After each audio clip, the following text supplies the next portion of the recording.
ఇటీవల Bhuvanagiri Suryapet social welfare గురుకుల బాలికల కళాశాలలో వరుసగా విద్యార్థినులు మరణించిన సంఘటనలపై రాష్ట్ర ప్రభుత్వం వెంటనే సిట్టింగ్ జడ్జితో విచారణ జరిపించి దోషులపై కఠిన చర్యలు తీసుకొని న్యాయం చేయాలని ప్రముఖ న్యాయవాది మాల మహానాడు తెలంగాణ రాష్ట్ర కమిటీ అధ్యక్షులు తల్లమల్ల హసన్ ప్రభుత్వాన్ని డిమాండ్ చేశారు.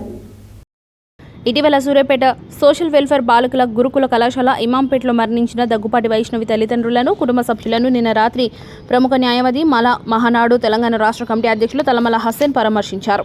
న్యాయం జరిగే వరకు వారికి అండగా ఉంటామన్నారు. మరణించిన విద్యార్థిని కుటుంబాలకు 1 కోటి రూపాయల ఎక్స్గ్రేష్ ఇవ్వాలని, కుటుంబంలో ఒకరికి ప్రభుత్వ ఉద్యోగం, 3 ఎకరాల భూమి ఇవ్వాలని రాష్ట్ర ప్రభుత్వాన్ని కోరారు. ఆయన వెంట మాల మహానాడు జాతీయ వర్కింగ్ ప్రెసిడెంట్ ముళ్లగిరి కాంతయ్య, మాల మహానాడు సూర్యాపేట జిల్లా అధ్యక్షులు బోయిల అఖిల, న్యాయవాదుల సంఘం జిల్లా అధ్యక్షులు ఏడిండ్ల అశోక్, జిల్లా ప్రధాన కార్యదర్శి దర్శిగార్జున నర్సయ్య, సమత, సైనిక్ దళ్ సూర్యాపేట జిల్లా నాయకులు ఎడ్ల కళ్యాణ్, ఎలిజాల సురేష్, ఏడుకొండలు తదితరులు వైష్ణవి కుటుంబ సభ్యులను పరామర్శించారు.